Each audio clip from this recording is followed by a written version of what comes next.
Scary Reddit Stories Part 74. I have a friend who is a trail ranger. Basically a ranger who can't get you in trouble. He told me about this time he was gathering illegally placed wildlife cameras and knocking down hunting stands with another actual ranger. The other ranger wasn't feeling well, so he said he was going to head back as it's a 1-hour ATV ride. Friend finished up the last one when he heard voices.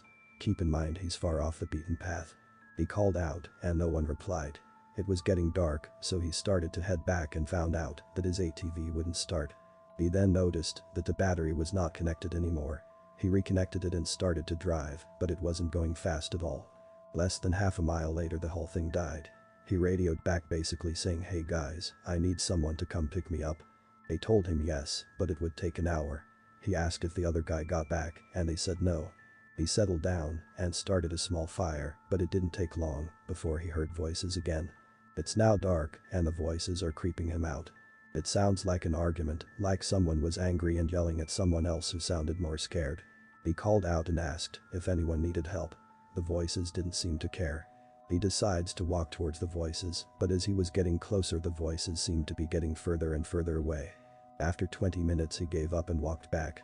He got a radio call and they said the other guy was found passed out covered in vomit and was being taken to the hospital. Then the radio died. Then the voices came back. Scared out of his mind he decided to listen to what they were arguing about, picking up things like, "Well, it wasn't yours to take. I don't effing care, you knew better," and so on. His guess was two hunters arguing over a kill. Then he heard one shout something, then silence, then bang. A gunshot. He doused his fire and hid.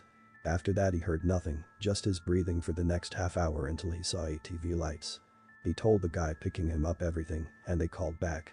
They had people looking for 3 hours and found nothing. They came back the next day with police and dogs. After about an hour a shallow grave was found, and in it was a long dead man who had clearly been shot in the face. The creepy thing was that it was a skeleton who had been there for years. So either the argument he heard just ended with a bang and both parties went home, or he heard the murder of someone from years ago.